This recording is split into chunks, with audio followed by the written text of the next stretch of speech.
I mean, it was Alan Grant was writing the Demon, and DC thought, well, we'll give it to this guy and these two and see what happens. But then, of course, there was the Demon Annual, which was the big Bloodlines crossover.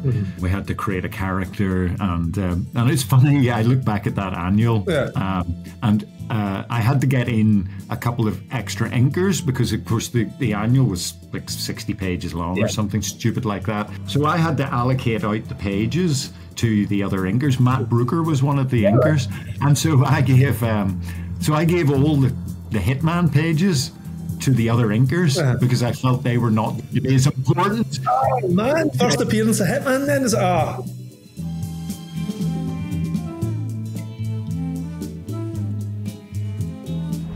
Hey folks, Mark here just to let you know about the new books we have out this month from Dark Horse Comics. We've got Nemesis Rogues Gallery Issue 2, Prodigy Issue 2, Nightclub 2 Issue 2, and The Magic Order Issue 1 back for the big final volume. I hope you love them all.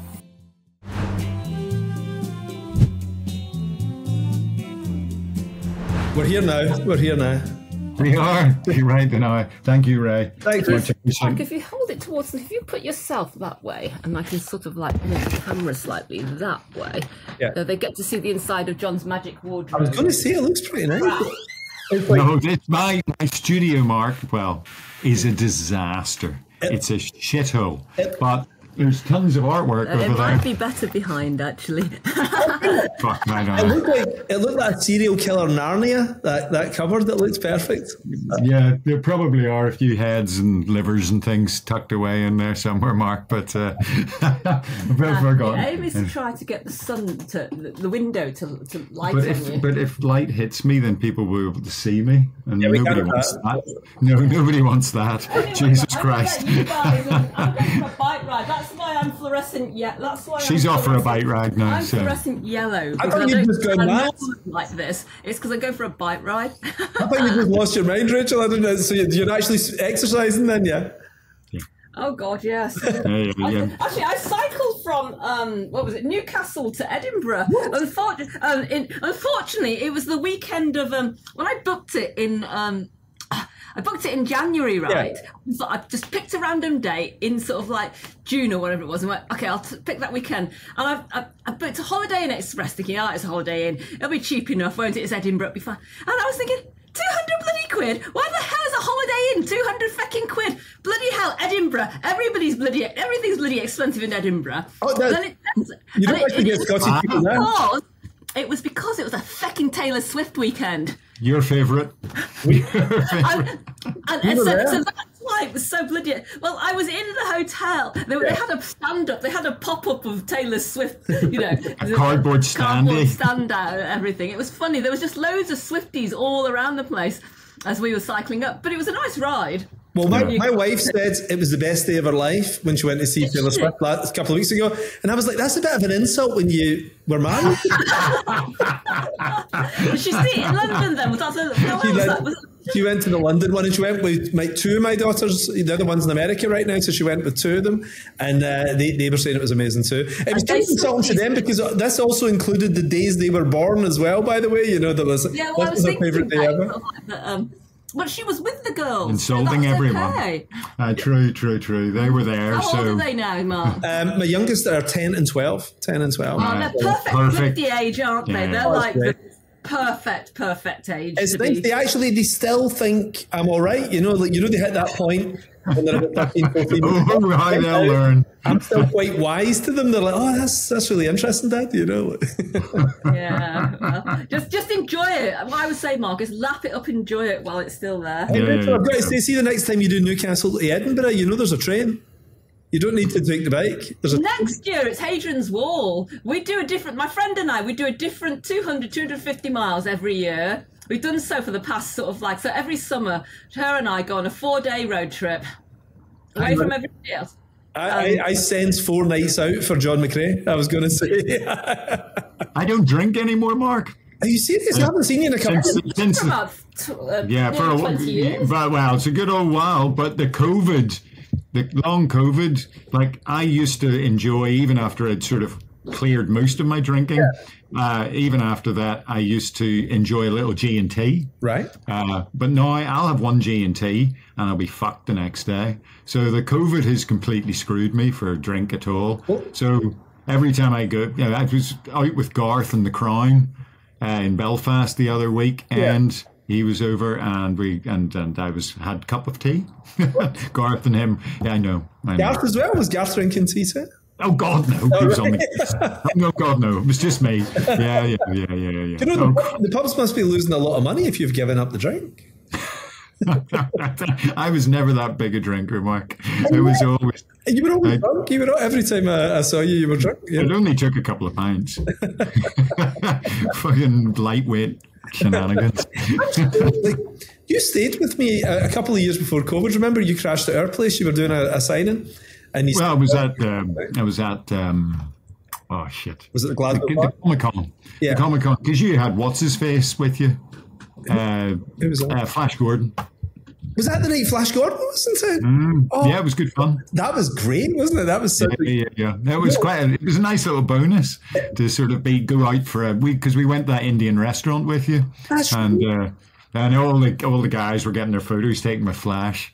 So they were, they were loving it. I totally forgotten that was all the same night, because remember, it was his wife's birthday and we all went out for a big meal. Sam Jones, we all went out for a big meal in Glasgow, and I remember said we'll go for a wee drink in the pub. Like the girls went back to the house and the guys were like, we'll have a couple of pints. Yeah. Word just went around Glasgow. It was unbelievable, wasn't it? And remember the pub, which I was expecting to have about 5 guys in it, had about 200 people squeezed in. It was rammed, yeah. It was crazy. Yeah. And people, like pals of mine, I said, be cool, right? If you show up, be cool, don't bug him and all that. And they all showed up with their Flash Gordon Queen albums and all that together. But he was brilliant, wasn't he? He was such an... Yeah, he was a very laid back, but very funny guy. Really funny. Yeah. Nice to hang about with. I'm going to shut the door into the studio so that any incidental noise doesn't... fuck us up. So how's things with you anyway, Mark? Not too bad, just working away. It's what's really weird, isn't it? We've done the same thing our entire lives, haven't we? We're basically just sitting down at a desk. I mean, what we do is different. Yeah. Every story is different. Well, that's the thing that keeps you sane, isn't it? You changed the job. I mean, the mechanics are still the same, but you're still. You can jump from drawing Spider-Man to drawing whatever the fuck, or writing. All the way back to Jack Kirby, Joe Shuster, whatever, we just sit at a desk all day. It must look, from people looking in, as if we're in jail or something like that. We're just in the same room every day.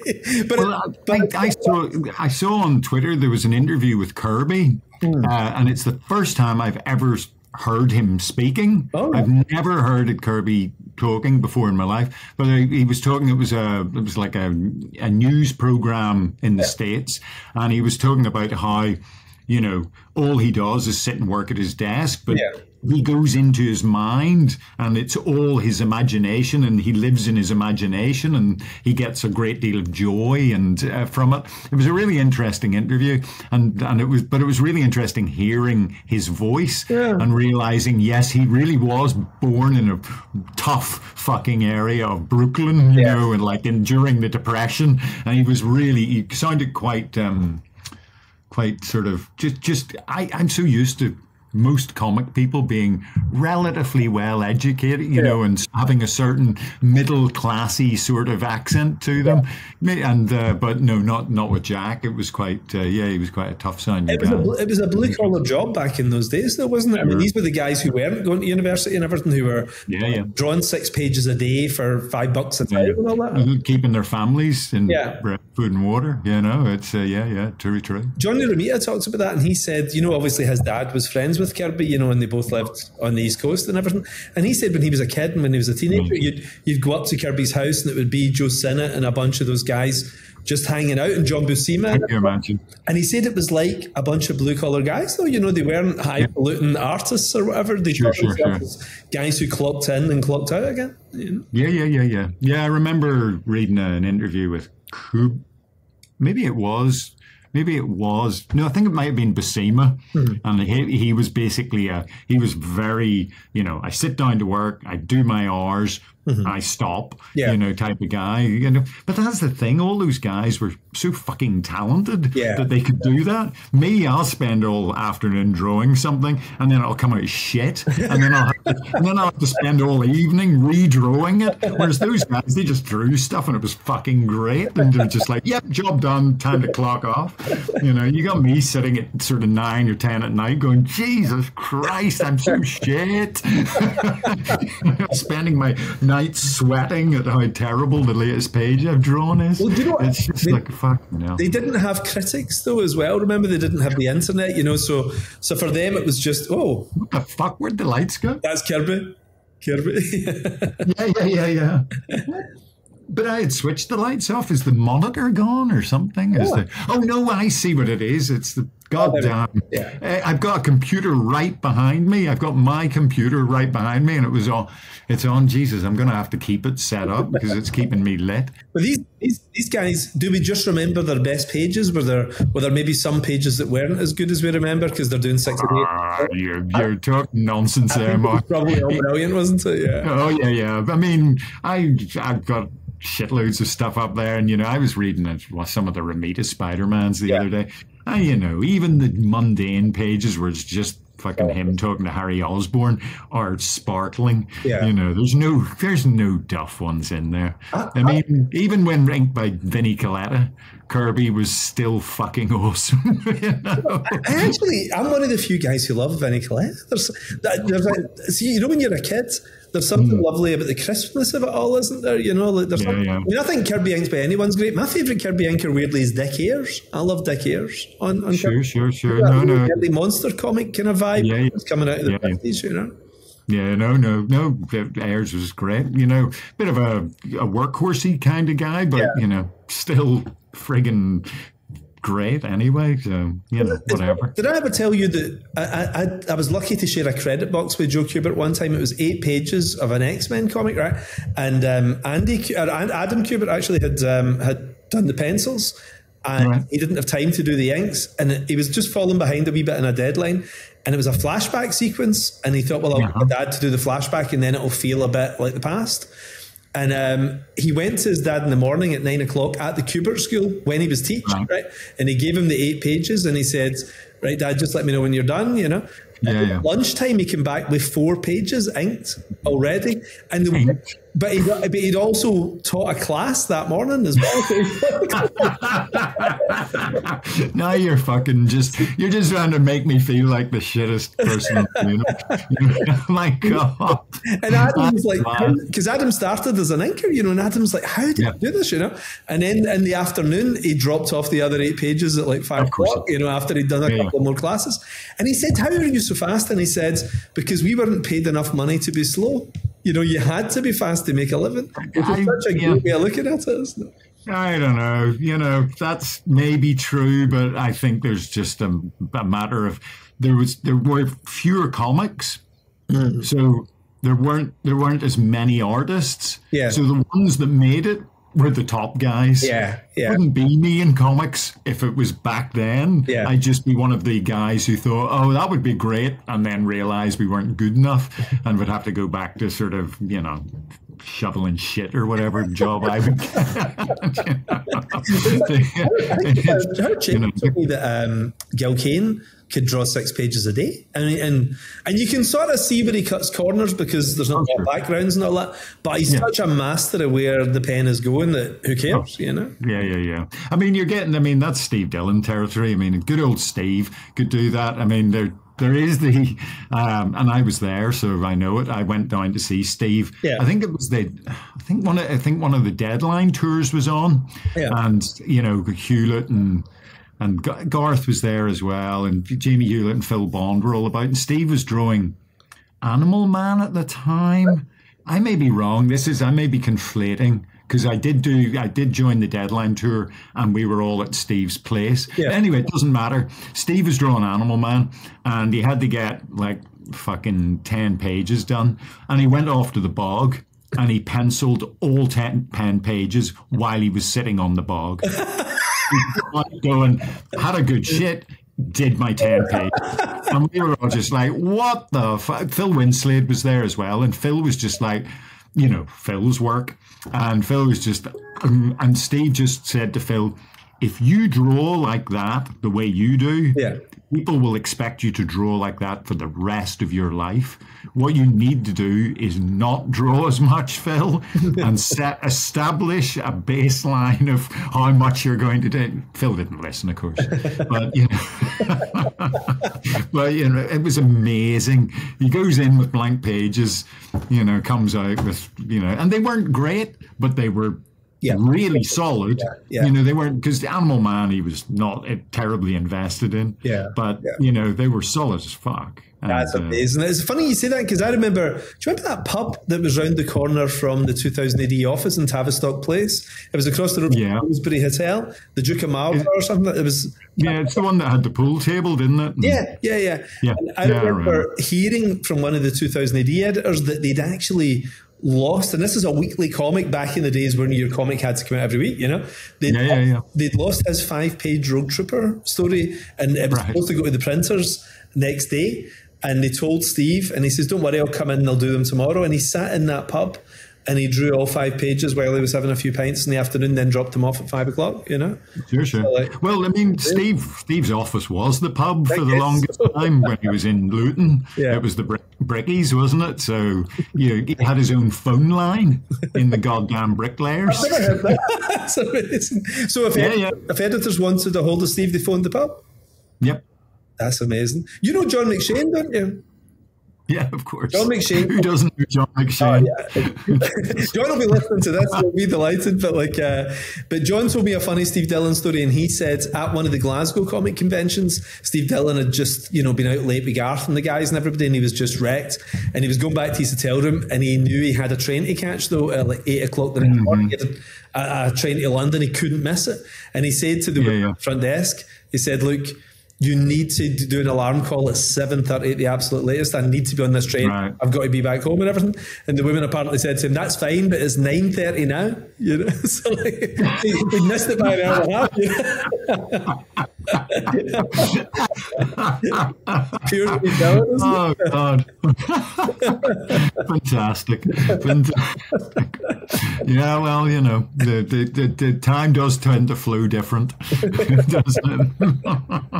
That's for sure. But there's a thing I didn't know until I was talking to Garth. I mean, I've known you for probably 34 years, right? Like, you drew one of my first ever things, and I did in Crisis. I didn't know about you is that you used to own a comic shop. For some reason, I didn't know. Sure. So, I mean, but you must have been a wee guy, because you're only, 3 years older than me, and you opened this shop, mid-80s or something? Now? I opened the shop in 86, I think. So I think it was 19 or something like that. Because I'd left school and I hadn't gone to art college for my first year, and my mum and dad were despairing. But, I used to buy my punk records from Terry Hooley, the guy who discovered the undertones and everything. He ran Good Vibrations and had the Good Vibrations record label. And I bought my records in there. And we were sitting about talking with Terry, who's quite an interesting fella in himself. And we were chatting away with him, and we just happened to mention me and my mate Fred. We were opened the shop. We were going to open a comic stall to sell comics, because what we wanted to do, because we were obsessed with buying all the comics, was we were going to get a comic stall so that we could buy from distribution and thus get our own comics cheap. That was the business plan. That's hilarious. It's not a good business plan, but that's all we were doing. And Terry said, "Oh, you can have my back room for free." Oh, no. So we cleared out his back room and set up our comic shop in there. Right. And then it sort of became a real thing. Instead of it just being a stall in a market, it was a fucking actual bricks and mortar shop, and we weren't paying rent to Terry because he was more generous than he's an idiot that way. But it ran and then we moved to another location, which was actually a real place. And we were Northern Ireland's first comic shop. So, and you must have been right on the cusp of everything being brilliant as well, because just before Frank Miller goes and does Batman, he's wrapping up Daredevil, Yep. You get Secret Wars, Crisis. Oh, I mean, it was we had Watchmen coming through our shop, and we had Dark Knight and all that sort of stuff. Yeah, so it was all that. It was all that time. So yeah, even if we were shit businessmen, which we were, there was still enough interest in comics that we, broke even, I guess. Well, sort of compiling our own vast comic collections, which now I just look at and go, Jesus Christ, I'm going to have to get rid of all this shit. I've got too much stuff, too many comics. You can never have too much stuff, though. I think you'll only in 5 years' time go and try and buy it back if you sell it.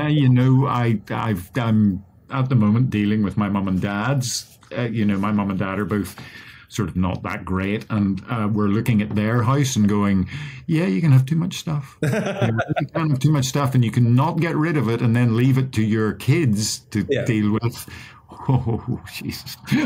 So I think when I'm old, I want to actually, before my mind goes and all that, I want to put stickers on the back of the comic art that's valuable. Sure. Because you realise the kids won't know the difference, won't they? They won't know a Jack Kirby page, from whoever. Have you got a lot of good pages?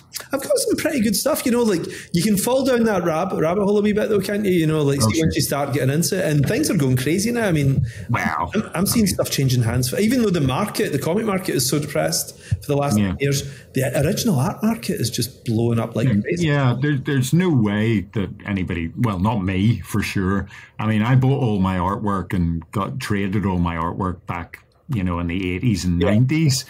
And I couldn't afford any artwork now, not a chance, unless it's somebody who swaps a page with me. Yes, I've got a few pieces, like I got a nice Doug Mankey cover from Major Bummer. I swapped it with a Hitman cover with Doug, so that's a nice thing. But that's pretty cool. Yeah.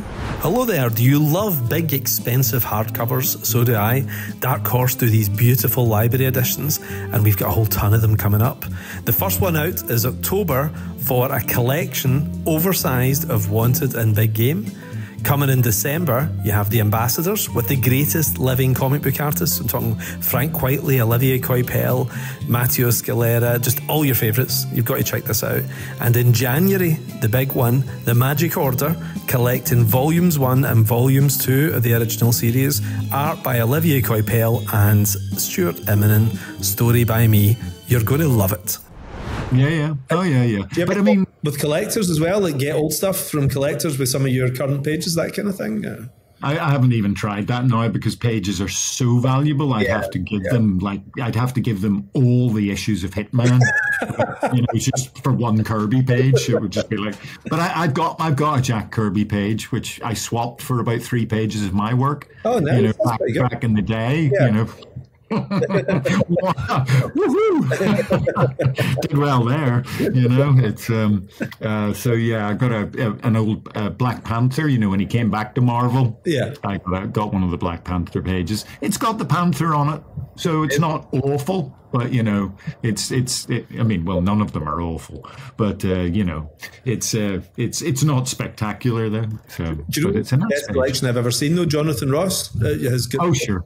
It's unbelievable. I mean, he bought them in the 80s. He was first starting to make money, and the pages were at a reasonable price then as well. Sure.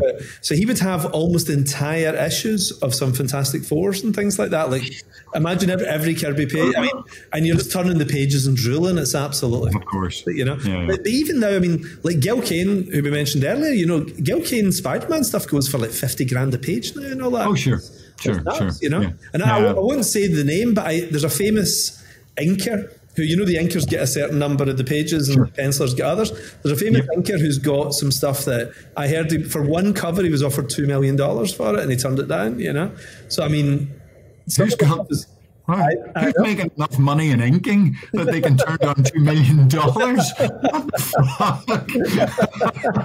I literally just heard this last week when I was in London. I couldn't believe it. It was absolutely amazing. So I've got a Gil Kane page, but it's not got Spider-Man on it, so that's the difference. I've got a Warlock page. Oh, that's cool.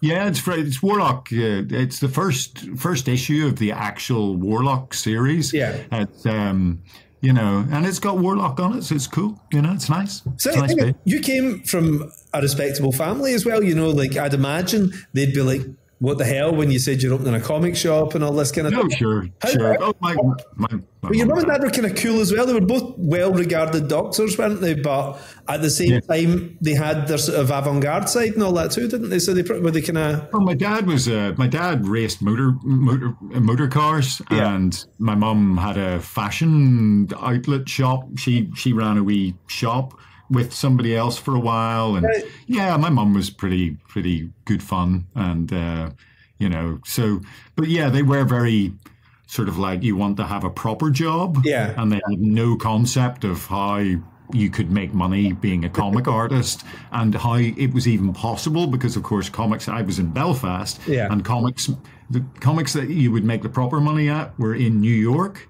Yeah. So how the fuck's that going to work? You know, I mean, we were the last, we were on that cusp, weren't we, of guys who could live internationally but work in New York? Because back in the day, these guys all did live around. Yeah, they had to move to New York, didn't they? Yeah. So the world really changed massively in the 90s, didn't it? That sort of 80s got into the 90s. Like the fax machine changed everything, didn't it? Fax machine and FedEx, just being an internationally available thing. FedEx, yeah. I remember getting scripts through from... Can't remember who the hell I was getting the scripts through from, but you know, just coming through in the fax, it must have been Garth coming through in the fax machine and just thinking, wow, this is the most amazing thing in the history of mankind. No one will beat the fax machine. It will rule forever. I remember when I got a fax machine finally after paying £1.50 a page to send faxes, not before, you know. I remember buying the wrong size roll for it, the paper. And this is how different the world was then, how stupid I was. I got a power saw and I measured the paper and then sawed the fax paper, and then obviously it still didn't work, you know, so like... I thought you were going to say you were going to cut the fax machine down to size. Because the fax paper was too narrow, and so you cut your fax machine in half. It just worked like that. You realise we were just imbeciles, you know, we were the first people doing this stuff, weren't we? And even filling in a FedEx form to send something to America. And I never, ever mastered the FedEx form. They always were sort of like, there were all the bits where you had to put the value in and shit like that, and you were just like, what do I do here? Every time you go into it, your sweat was rolling down your brow. Do I put the proper price in? And then it gets held up in customs. DC always say put like zero money or whatever. But yeah, what if it gets lost? You know, you just be like, I always felt that was how much they valued us. They would say, whenever you're declaring it for FedEx, just say it's worth nothing. Yeah. If it gets lost, we'll just get some other schmo to draw it. Steve Dillon will draw it while he's doing a poo, you know. Exactly. You know, in between pages of Animal Man, he'll crack out that issue of Hitman and that shit. Were you? I don't know if you must have been like me though, that you were actually so into that stuff in the 80s, like as those comics were coming out, Frank Miller, Alan Moore, all these guys, sure. Alan Davis. You must have, like a wee guy with a band, like, you know, the way wee guys just hear music and they need to pick up a guitar, you know? Like, sure. I just couldn't wait to get into it, like, I professionally. And was the comic shop a step towards that for you? Did you? Oh, yeah, absolutely. Yeah, when I said to my mate Fred, I'm only doing this until I break into comics. Yeah. And, you know, I did start getting my first jobs. I worked for British Marvel, doing a couple of Snake Eyes and Storm Shadow G.I. Joe stories. Right, yeah. And then I got a wee 2000 AD Future Shock and all this sort of crap while I was still working in the shop. Right. And then, but Garth was one of my regulars. And of course, he would come in to buy concrete and Cerebus office. And then, you know, he knew that I drew comics and was sort of getting into comics. Yeah. And pretty much everybody who thought they could write would come in and go, I've got an idea for a story. And I would just be like, oh, you know, because everybody's got an idea for a story, haven't they? And But Garth sort of said to me, there's this, Crisis. It's, well, they put this call out for new ideas. What about this idea? Two young guys from Belfast writing and drawing a story about the Troubles. Yeah. And I was like, sure, I'm in. Pitch it. And thinking nothing of it. And the next thing I knew, we were on a plane over to meet Igor Goldkind and Stevie McManus. Yeah. So, the glory days. Back when they assumed if you were coming from Belfast to London, you were a terrorist. That was those days. Yeah, strangely, when I used to jump on the plane back in the day when you could just drive to the airport, and buy yourself a plane ticket and get on the plane and fly over. Yeah, I would have my Troubled Souls pages, and I worked twice up, so my artwork was huge, and I would roll it up and stick it in this big expandable tube that I would then carry over my shoulder. And sure, it looked like a fucking rocket launcher, didn't it? And there's me walking through the airport with my Irish accent and my goddamn rocket launcher over my shoulder. It was rubber gloves on, boys. Let's see what else he's got. Because I wasn't sure if, in the past, if you guys had met through Crisis. I didn't know if Steve McManus had put you guys together in different parts of town. No. So you must have known Garth when he was a schoolboy, because he was the same age as me. We went to the same school. Because he must have been about 19 when he was doing Troubled Souls, because I was about that age when I. Yeah, he was in my brother's year. My brother Jasper, he was in my brother's year. At secondary school. Jasper McCrea, that's a great name. I like that. I know. Yeah, my mum just went completely off the rails. It's like, let's call him Jasper. It's a serial killer's name or whatever. Anyway, sorry, Jas. What was I saying? Yeah. So I knew of Garth, and I think he knew of me. Yeah. And then when I opened the shop, I guess, he knew it was me opening the shop, and he popped in. And by the way, when I say shop, that's a very sort of very nice term for what was basically like a box, with a lot of comics rammed into it really badly. We had this shop. I bet you'd know pop heads and all that, all this sort of stuff. No bobbleheads. It was all comics. Comics, yeah, I like. It was just pure comics, nothing but comics. Yeah, but we had so little room that we had basically put these two planks of wood up against the wall, big boards of like MDF or something up against the wall, and then put these little sort of strips of wood on them. And we would, all the new releases we would place onto the thing, in little piles. And anytime somebody walked into the shop at more than just a gentle step, it would vibrate the floor, and all the comics would come crashing off the display on the floor. We hadn't thought to put a little wire thing across, to hold the comics in place. They just pull it out. No. And were you next door to the record shop then? Was the record shop right beside? The record shop, it was a sort of walk up. There was a health food shop below called Sassafras. And then you went up a flight of stairs, and our wee shop was straight ahead. Right. And then you doubled back, because it was an old Victorian sort of, and probably was a living, a house before it got converted into shops. And then you turned back in yourself and walked up the stairs, and Terry was in on the left, and his store was in there. Yeah. Well, John McShane, who we mentioned earlier, he had a similar setup with AKA. Do you remember the shop? Sure, I remember AKA. And it used to have a record shop next door, and then a bookshop called Obelisk Books that was 2 doors up. And what was amazing was the guys who come into any of those shops would always go into the other shops as well. So the casual record customer suddenly get into comics, and the comic guy probably quite like music, because music and comics were really tied together in a way they're not anymore, but they really were back in the 80s. Yeah. Well, that's where Deadline sprung from, wasn't it? Yeah. Speaking of Steve Dillon again and Jamie Hewlett. Did you you did a strip for Deadline, didn't you?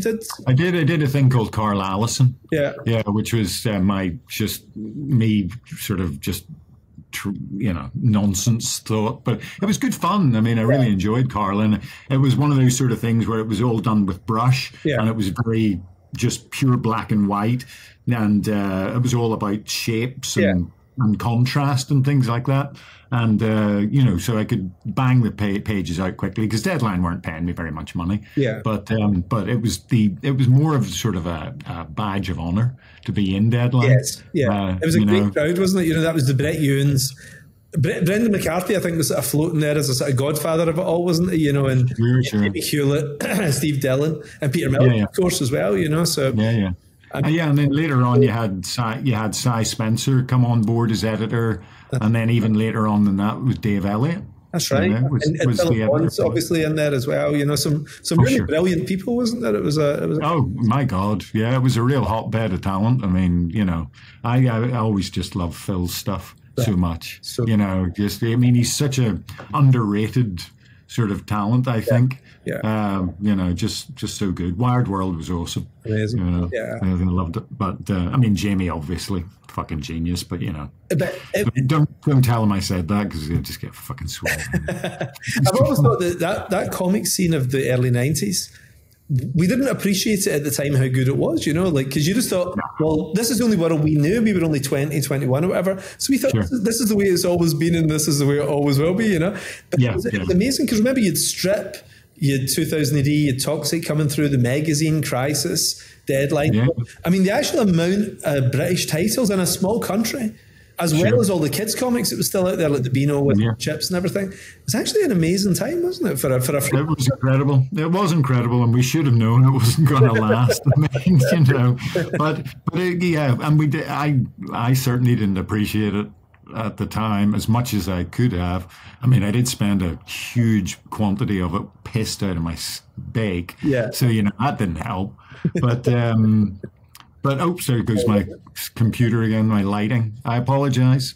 And such a professional. But it was tremendous. But you could sort of see the writing on the wall in certain ways, just the way sales on comics would start so brilliantly but drop so dramatically. Those first issues always sold well, but then it just dropped off really badly. And it was always a worrying. I was always impressed by how long Crisis sort of staggered along for. Yeah. It certainly had some great stuff in it, but towards the end, I think it sort of lost its way a bit and started doing the European reprints of Milo Manara stuff and things like that, which... They kind of didn't know what it was anymore. As much as I love that stuff, it just felt like God knows what was going to be in it, It didn't seem right for the sensibility of the comic at all. Because 2000 AD has a very distinct identity, and Crisis did when it started as well, didn't it? But I think it run out of cash, didn't it? I think with 2000, I think it did sort of lose its way a little bit as well in the 90s and maybe the early 2000s. Identity-wise, it started going off in sort of slight tangents and did some strips that maybe weren't really the right fit for the book. But my God, since it's, how many years is it? It's nearly 50 years, isn't it? So it's now transcended its title. It's a weekly comic. Yeah, it's now in a different century from its title, which is the weirdest thing, isn't it? Remember, people used to always write in and say, "What are you going to call it in the year 2000s?" Oh, sure. Every time 2080 did a panel at UCAC, there was always somebody who asked that fucking question. You could see the editors just going smacking their foreheads, going, "Oh Jesus, not this question again." Oh, boy. I remember Magazine and all that, did pretty well when it started. In 2000 AD, would do between 70 and 100,000 a week and all that. There was a good period, and I remember there used to be parties and things, that were paid for with free drinks. Do you remember in Camden in London there was big nights out and. There was a little period post Watchmen and everything where it was so cool to be into comics that they were just rolling in cash for it. Well, I remember before Batman Dread happened, DC had was it DC? Was it 2000 AD had? I think it must have been DC. DC had approached 2000 about doing the intercompany crossover, and 2000 AD basically said, well, why should we? That's hilarious. Our sales are so much better than yours. For us. I didn't know that. That's hilarious. That's whether or not that's true, but I've heard that story on numerous occasions. And then obviously the paradigm shifted slightly, and perhaps maybe the numbers moved slightly. But it felt like anything could happen at that point. And I remember, there was talk when the magazine launched, they were going to have a launch party in Manhattan, which I'd never been to at that point. I was like 20 or something. Hold on, I was in the magazine. I don't remember getting invited to that. It never happened. I think the party ended up being in that Duke of Marlborough pub. So like, sure. But it was just a minute where you thought this could actually happen. That was one of the things being floated. It was cool. Do you remember? We briefly got expense accounts as well. Do you remember there was briefly, if you were at a convention, they would cover your costs. Oh, sure. Sure. Yeah, Garth and I got the free hotel room and our bar tab paid. So we drank the fucking bar dry and invited everybody into our room, and we demolished every bit of liquor in the place. And I think almost killed Fleetway, and they just said, you're never doing that again. Did you ever hear how I get stung with it? This was a nightmare. Bring it on. The UCANX always had a quiet Sunday. So Friday and Saturday was always really busy, and Sunday everybody sort of drifted home. But I still had my hotel room on the Sunday night, right? Sure. And I thought, well, I'm just going to go up the road. I've got an open ticket in the train. I can just head back to Scotland. But I felt weird having a room that I wasn't using. And I looked out onto Russell Square, and I saw a bunch of homeless guys all sort of stuff. And I thought, what's a nice thing to do? I'm going to give my room to one of these guys. I was about 21 or something. And the guys looked a bit suspicious. I said, listen, does anybody want a room for the night? And they were like, I'm not going to be in it. I'm going to be on the train going back to Scotland, And and the guy was okay, and I gave him the thing, And then about 3 days later, I got a call from somebody at Fleetway who said, what did you do to that hotel room? And I was like, what? And the guys obviously drunk the minibar dry, smashed the TV, all this kind of stuff. They did the best part of the life. Oh, God, we were young and naive, weren't we? Oh, Lord. Like, you're a good Samaritan, but... I went home thinking, I'm like Jesus, I'm a good person, as I was on the way home, Sure. I often thought that about you. and so your jump to DC was the Demon, wasn't it? That was your kind of... Yeah, I mean, that was sort of a natural thing, really.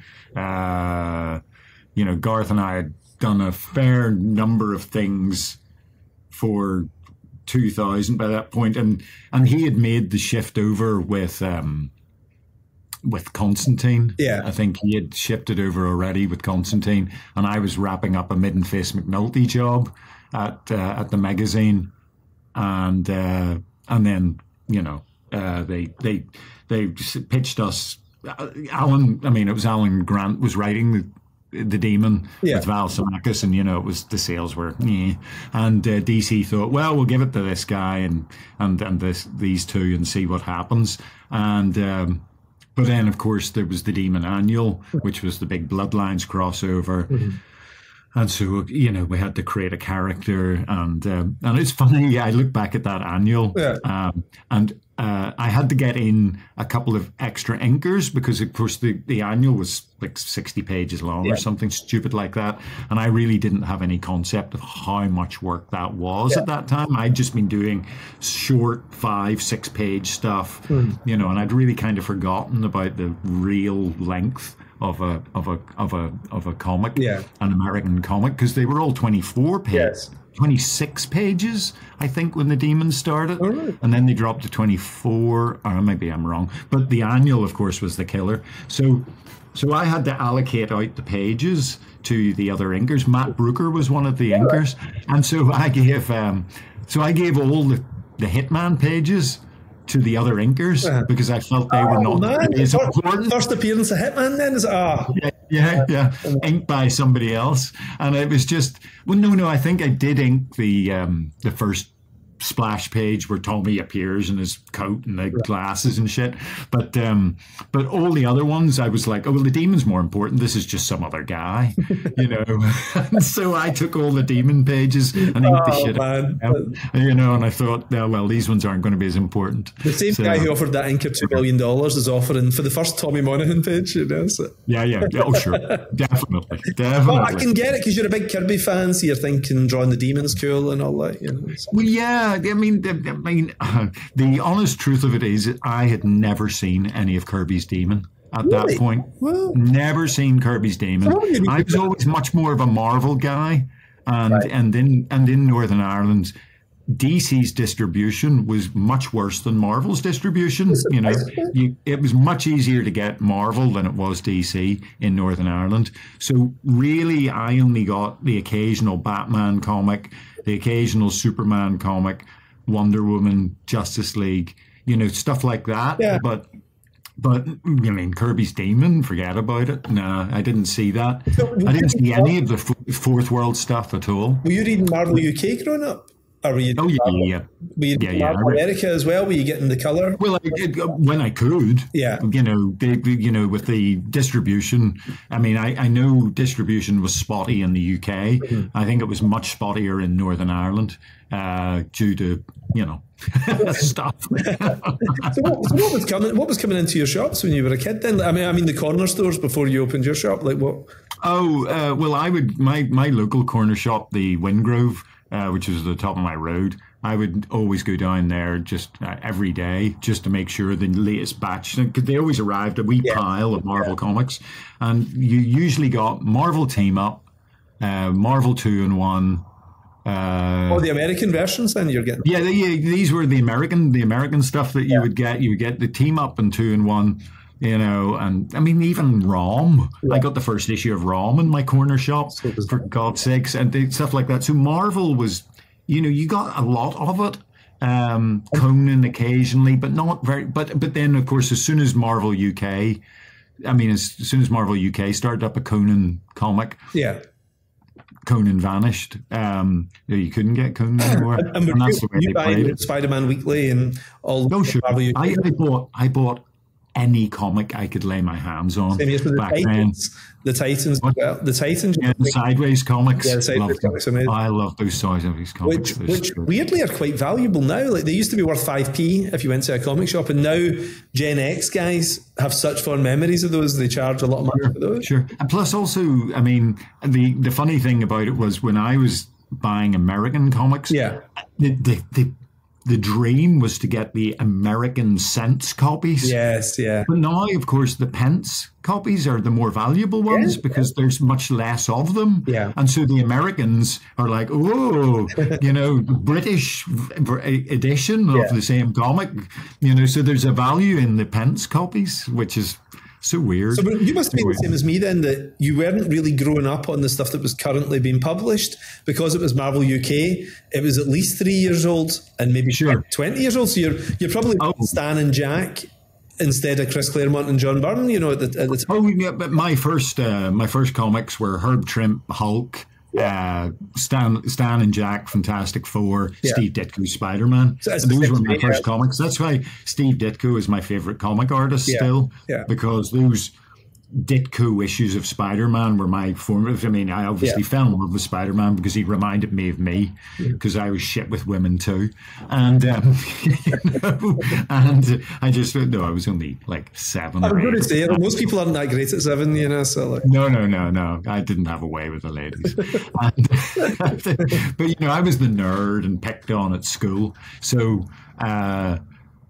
So yeah, I really related to the Ditko version of Peter Parker. Obviously, as soon as Ramita took over, he became super cool and had 2 hot chicks, and you know, that's just like that. But you know, so Ditko's my favorite, and I read all those the British Marvel reprints. And even when the American comics started showing up, I still picked up the British ones as well. Yeah. You know, because it would fill in all the gaps that you missed with the sporadic nature of the other comics, the American comics. When I was 6, 1970, in 1976, 1973 American comics were being were being reprinted. So it meant you got the best stuff, you know, like I mean, the fact that we grew up years afterwards, but we got Stan Lee, Steve Ditko and Jack Kirby as our masters teaching us how to do this is amazing. I wonder if that's why there were so many really good British guys appeared, because we'd probably an amazing amount of brilliant material in front of us. That we were learning from. Yeah, true. I mean, you know, in Scotland it was the opposite. We couldn't get Marvel comics, so we used to get all the DCs. Like I had 7 corner stores near my house, walking distance, and every single copy of every DC book was in each corner store. So they would do one copy of Superman, one copy of Detective, you know, that kind of thing, all across the line. So you guys never had that in Ireland then? No, it was... No. I mean, finding a DC comic, when the DC explosion happened, you know, when they did stuff like... which I can't remember. Was that after Fourth World? About 4 years after, Yeah, that's what I thought. Yeah. We did get a lot of the DC explosion stuff, like Steel, all those sorts of comics, you know. And I loved them because they were sort of, you know, new and different, and you know, and I always loved the underdog superheroes anyway. Yeah, you know, I always liked the B grade guys. Well, your own stuff tends to sort of be that. You didn't seem to kind of want to be doing Superman or whatever. It was like Hitman or whatever, you know. Like I can't draw Superman to save my fucking life. Oh, that issue! What is it? Issue 39 or something? That one you did, you know. Honestly, really that one in Eisner, and it, you know, and I'm not belittling myself here. Yeah. I mean, there are some really bad pictures of Superman in there. You know, it's just, and I mean, I know there's a couple of good ones. Yeah, but you know. It hurts me when I look at the way I draw Superman. I only recently, like, I did a couple of commissions for a few people of Superman recently, and I was like, oh, right, okay. And I sort of thought I'd figured out how to draw Superman. Yeah. But I think, you know, nobody's going to give me a Superman book. I'm too not the right fit. You know, I'm not that artist anymore, if I ever was. So, you know, so the chance of me ever learning how to really draw Superman is, you know. So I think you're a Batman artist, though, you know, because I've got this theory that comic artists break into 2 camps. There's the Superman guys and the Batman guys. Yeah. Outside of Neil Adams and one or two, Alan Davis, there's not many people can do both. I know everybody's going to, in the comments, say I'm wrong, but I know I'm right. You know? I don't agree with you either, Mark, because I mean there are, you know, you tell Matteo Scalera that he can't draw both Batman and Superman. I've never seen Superman, but he's the epitome of the perfect Batman artist, because I think because Batman's a real life guy, you know, he's a normal person, he needs a cartoonist to draw him and make him visually interesting. I think because Superman's such an outrageous figure, what he can do, he needs somebody who grounds him, like a Norman Rockwell inspired guy, like you know. So I don't think there's many guys like Batman draws a great Batman, but it doesn't work as Superman, you know. It's not a, you know, as theories go, I'm gonna roll with it and not argue with you here, Mark. Alan Davis, I think, can draw both. Neil Adams can draw both. Alan Davis can draw anything. I mean, amazing artist. Do you know, he's somebody I got to know a wee bit last year, and you know, like Alan kind of, when we came on the scene, he'd sort of like wasn't in the UK scene at the time. He was a wee bit older than us and everything. Yeah, he moved. Lovely guy, and he sent me a free page, which was so nice as well. He sent me a page from Jim. I thought I got on well with him. Back when I had my stupid hair, Alan used to always walk up to me and just go, "So it's this today, is it, John?" And I remember at San Diego, he was there with his wife and kids, and he introduced me to his kids, and it was just, "Kids, this is whatever this is," type of thing. You know, you could just see Alan rolling his eyes at me, sort of like, "What the fuck?" But we always got on very well. Yeah. You know, he's a terrific fella. Yeah. He is really a terrific fella. And I think like Jose Luis Garcia Lopez, he's one of those guys who's just so good that people almost forget how good he is. Like those guys are on a different level from everyone, there, aren't they? I mean, they're Well, there's that amazing sort of apocryphal story about Mobius going into the offices and seeing Jose Garcia Lopez's artwork for the first time and going, oh, he uses, and asking in his broken English, he uses models, he takes photographs, and it was Andy Helfer who said, nope. And Mobius just goes, son of a bitch. So, yeah, when you get Mobius sort of going, you're a bit fucking good, then you're pretty damn good. So who were your guys as influences? Because your art's quite hard to pin down because you feel like your own man and all that. Like, who was? Well, I changed it. I mean, my influences when I was growing up were like Steve Ditko, but then later on I became a huge John Byrne head, just like everybody else, I think, on the planet. Byrne was my guy for the longest time. And then really when I started working with Garth, everything became much more, real. Yeah. I wasn't drawing superheroes anymore. Yeah. So I tended to look at, I was looking a lot at Bill Sienkiewicz because it was all painted artwork as well. Yeah. And so I was having to look at guys like Bill Sienkiewicz and John J. Muth and, Kent Williams and all those sorts of guys who were amazing painters. Yeah. And so I try to do that in my half-assed way, and then Glenn came along, and I got to know Glenn Fabry really well, and then I would go down to Glenn's house in Brighton, and I would sit and watch him paint, and that's how I learned to paint, was from watching Glenn paint, and I just sort of copied his technique. Not as well, obviously, but and by the time I had finished painting, really, I think, because it was always like pulling teeth for me, painting anything. Painting anything was, why the fuck is it so dark in here? 1 second, Mark. I'm just, I've got a bit of a halo, but whatever. Anyway, you're saying that, I by the time I had finished painting, because I couldn't wait to stop painting, I was pretty good at it, but every page was like just brain surgery for me, and operating on myself. So it was not fun. I didn't enjoy it. And that's not why I got into comics. I got into comics because I wanted to draw American comics, black and white line, and then colored by somebody else. And so having to put all this color on myself was it was not fun. So, that nowadays, I guess I would say my big influences are, I've gone back to 2000 AD, really. Right. My influences are McMahon and Kev O'Neill. Those are my two. O'Neill and your new stuff, totally, yeah. Yeah, I love Kev's stuff. Yeah. The guy was a genius. I mean, look at 2000 AD in its first fucking 100 issues or 200 issues.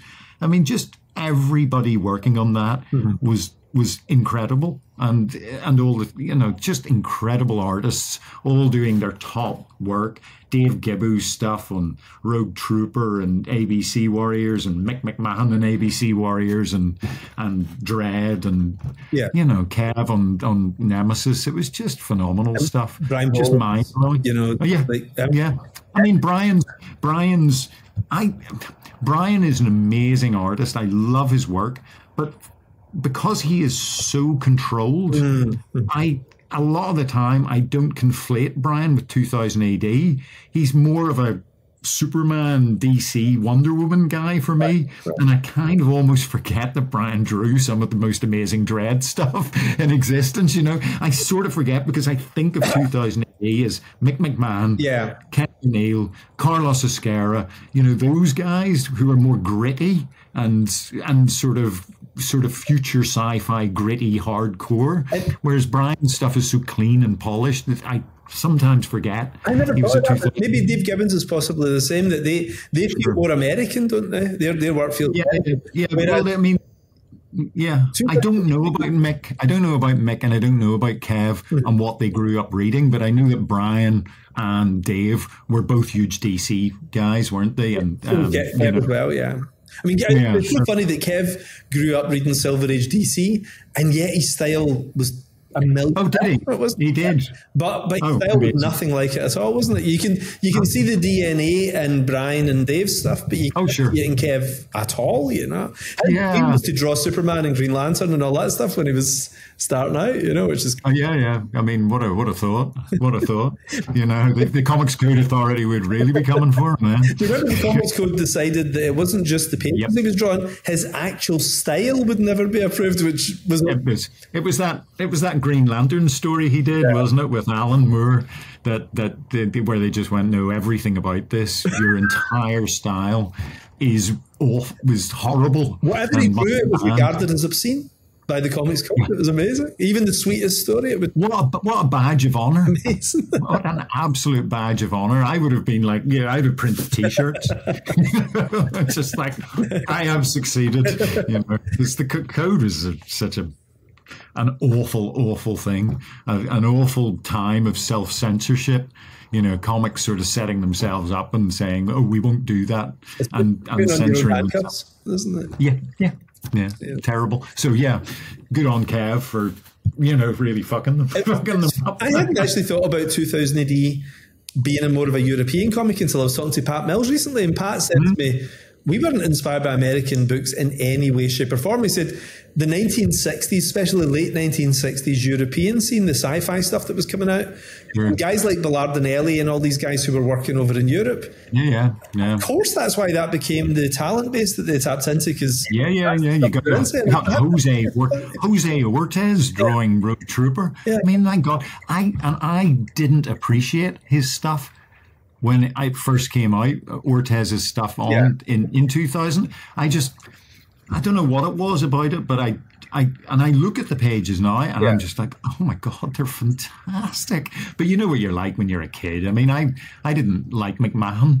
I like Brian Bolland, and now Mick McMahon's stuff is just phenomenal. All my all-time favourite guys now are all the guys I hated when I was a kid.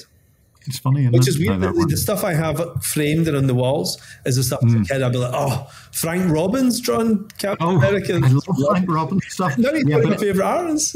He's fantastic, isn't he? But he was one of those guys who got shoehorned into the Marvel style or the DC, the superhero style. Yeah. But you go back to his 50s and early 60s stuff where he's just doing like romance or thriller or a crime detective stuff, and drawing guys in suits.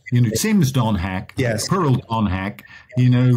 Absolutely fucked by superheroes. And a phenomenal artist, but I guess that was the market then, wasn't it? There was no more romance comics or detective comics. You had to draw Justice League. Don Heck was drawing Justice League, which he couldn't have been a weirder fit for, really, when you look at it. Really, I remember those issues, and him and him. It was that adapt and survive thing, and those guys didn't, but quite a few did. I mean, Kirby's your perfect example of a guy who adapted and survived. I mean, and thrived. He just shifted from. But then he'd been doing it since the 1930s, hadn't he? He'd been just jumping from one, from it's monsters, it's romance, it's whatever, superheroes now. Okay, I'll just invent Captain America then. You could do that. You said such an interesting thing to me. I've always remembered this 30 years on, and you were talking about artists to me, and I remember at the time I was maybe 20, 21. We were in a bar playing pool in Glasgow. And you said that you find photographic artists quite boring, right? And I remember being shocked, and I was like, I don't know, I think the closer you can get to something looking real, the better it is in a comic. I was like 20, 21. And I think I was about 25 before I realised you were right. You see, I like a page where a guy's identity is on the page, and absolutely. But when you're a kid, you hate a guy's identity on the page, don't you? When you're a kid, you want company style, don't you? You want them to crank out pages all looking the same. Yeah, I know, you want everybody to merge into a nice, seamless, sort of homogenized thing. Yeah. And the closer it is to realistic, the better. Yeah. But, that's the death knell of art, isn't it? That's just, it's like boring. So, more, the older I get, the crazier stuff I like. Though I've always, once I got into my teens, I sort of left Marvel completely. When I was running the comic shop, aside from your Dark Knights and Watchmen, things like that, I had given up on Marvel and DC pretty much altogether. Yeah. And was just reading Love and Rockets and Mage and I don't know, you probably heard the news today about Bernie Moreau. I did. And I loved the Jam and everything Bernie did as well. And, Joe Matt and all those sorts of guys, just all that really interesting, Chester Brown. I loved all that stuff. And that's the stuff I was reading then. And, those guys really, it was all their DNA in the page. Both, and I'm not going to make the joke. I'm not going to make the joke. Not so bad. Just light over those pages, Absolutely. So, when you got to do Spider-Man eventually, and you're doing the Hulk, you're probably well in your 30s by this point. You've been in the industry for a while. Had your taste changed in terms of you were more interested in indie work by that point, or did it still mean something for you to do Spider-Man? Oh, I mean, obviously yes, because I'm still a huge fanboy. Yeah. And the old comics from Jesus, an alarm going on. The old comics from my childhood still meant a huge deal to me, and they still do now. So yeah, getting to draw Spider-Man and Batman and Daredevil and the Hulk was all fantastic, but at the same time, I struggled with it for whatever reason. I found I don't know, but I struggle with drawing all the time, Mark. Anyway, so I don't even know if it was the superheroes or if it was. And the fact that I hadn't really done a lot of superhero drawing up until I then started to get my Spidey work. Yeah, I was going to ask you, I haven't seen these, but I'd heard that David Lloyd had started up a new comic a while back as well, and there was a new comic, a new version of Strip, the old British comic Strip, coming back that you were involved in. Was that true? Somebody told me this. I think I heard that. I mean, I'm not involved in it, but I know. But I was in the original Strip, only for one issue. But what about Dave's comic, the Aces comic that David? Yeah, I was in that from the first bunch of issues. Yeah. Me and Phil Hester did a thing called Progenitor for that, and it ran. We ran for about. I think we managed to do about 25 pages or so, and then realized that I wasn't going to make money. I needed money, so it just wasn't making me enough money personally. There was money, but not enough to form a decent page rate, and so I had to quit. And I was looking around for ways at that point to sort of break free of being DC or Marvel and actually start doing my own thing and create our own books. Because I think my biggest desire when I was young and it carried on was to be a Marvel artist. And then I realized that, well, maybe being a Marvel artist, I think I realized a bit too late, was being a Marvel artist was maybe not always the be all and end all of everything. And that actually, creating your own thing and, owning your own characters and controlling them, it was you figured it out. So, yeah. As Will Eisner always said, to use Marvel and DC, to have a great time doing it if you're a fan of that stuff, but to build your audience and then take that audience with you onto something else, Sure. But you need a strong Marvel and DC at the time, I think, to do that. You have to be coming off something huge. Like Frank Miller did it perfectly, wasn't he? He was the guy who kind of, he did Daredevil, he did Batman, then Sin City. So everybody showed up for Sin City. It was formula, wasn't it? It was well worth showing up for too. Oh yeah, it's fantastic. amazing book. Yeah. And what are you doing just now? Are you doing like Hookjaw? I've seen all this Hookjaw stuff. What's that for? What's going on? Well, that's for the new Battle Action comic that Garth and 2000 have put together. And I'm just doing it's a one-off story at the moment. Yeah, it's the Battle Action's only a 10-issue thing. Mini sort of maxi series, right? With a changing roster of stories. It's got Johnny Red running all the way through it with Garth and Keith Burns. Right. doing that, and then the other story will be different. Each one they had Brian K. Vaughan and Rick Burnham doing Kids Rule OK in issue 1. I know, crazy. Brian Vaughan, I wouldn't have guessed he'd be into that. That's hilarious. Well, I'm sure Garth strong armed him into it. They're top buds. Yeah. So Garth probably put the arm lock on him. Yeah. You know. So and I'm sure he'll have stepped up. He's a great writer. So brilliant.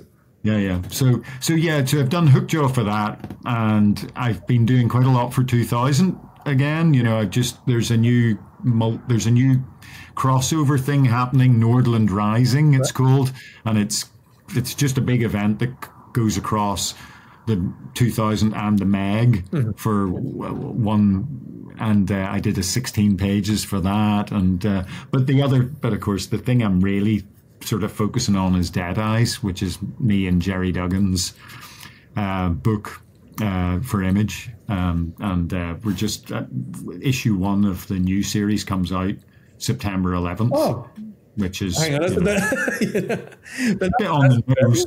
So I'll have to check. I didn't know it was coming out that soon. I knew you had it coming, but that's literally a week and a bit. A week? Yeah. A week? Yeah. Absolutely. In fact, so this is Monday.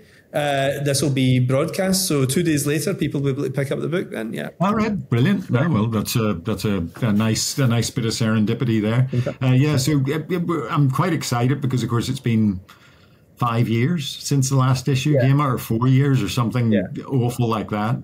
So yeah, just the time frame and all the terrible things that have conspired against Jerry and me on with Dead Eyes has been wearing, to say the least. So it will be nice to finally have the next issue out there.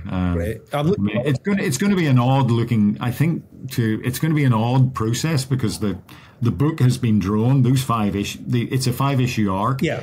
And those 5 issues have been drawn over 4 years. That's and my style has changed somewhat between the start and the end of it, right. And there's going to be noticeable stylistic shifts going on, which is I am myself am worried about. Jerry's not worried at all, but you know me. I mean, think how many of your favourite books change artists altogether in the middle of a run, you know, so don't worry. Sure. Well, that used to always piss me off. Did it?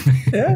Yeah, did it not piss you off? You know, you've got, I always got depressed when, you know, you were sitting there reading a Ross Andrew comic, and the next thing it was somebody else, you know, and you were like, hold on a second, you know, Spider-Man Nova looks completely different, you know, that's not right. What's funny, I think, is the number of people, you know, sort of normal people as opposed to guys like us who love comics, who don't notice the difference. Like, I showed my kids a couple of James Bond films a couple of years back when they were 8 and 10, and they didn't notice the difference between Roger Moore and Sean Connery. They just thought it was James Bond, and I was like, "It's a different actor," and they hadn't registered, you know. But it's what it says on the can. Yeah. So you know, I guess that's what it is. Yeah. I mean, that's the thing I do love about comics, though, is that sort of, you know, the MCU is suffering because of actors leaving, but with comics you just get a new artist in, you know, and it just trundles on forever. So you know, and even if they are slightly stylistically different, or in fact really stylistically different, people will accept and carry on, you know. Well, do you remember, you know, whenever something like, you know, Belsinkiewicz coming on the scene, and you'd never seen like that before, but people are a bit funny for a couple of issues, aren't they? I remember when Frank Whiteley drew New X-Men. It was the first time the American mainstream, you know, like the huge market had seen stuff, and his stuff so European and so different from the 90s X-Men books, you know, that had been out there. I remember everybody hating him, and he was... I couldn't get over it either. It's great, but he was so cool about it, you know, and I remember he and I went to the pub and I said to him, how are you feeling about all this? Are you all right? You know, the sort of first couple of issues, because it was like they were lining up to take him down. And he said, they'll understand in a couple of months. He said, they'll realise how good it is in a couple of months. and he had such a great... super confident in your own work. Yeah. And he actually said, like, I know good art, and this is good art. And he had such a brilliant approach to his work. It was so late. Well, it was so Frank Whiteley, so Vin. Yeah. Well, it does sort of help if you're a genius. It does help, yeah. Yeah, I don't know. And, So let's get back to the thing you're doing with Garth, the 10 issues, the battle action. How can people get that? Will that be in regular comics shops, or will it be in stores? Sure, I believe it's in like your W.H. Smiths or what have you, and comic shops will have it. But obviously, 2000 AD really push all their online, subscription stuff. So you'll be able to get it through subscription with 2000 as well. I'm going to pick that up because I know Garth told me he was doing that, but I didn't quite know when it was going to be. I'm going to see Garth. Actually, you should come. I'm going to meet up with Garth next month. We're going to go for a pint and hopefully get where and all that. In London, because okay, yeah. Well, I mean, give me the time and date, and I'll see if I can make it. Brilliant. But it should be good. I think Garth has lined up a pretty good roster of people. There's Henry Flint he's amazing. Yeah, doing El Mestizo and stuff like that. So there's a lot of good talent going to be in it.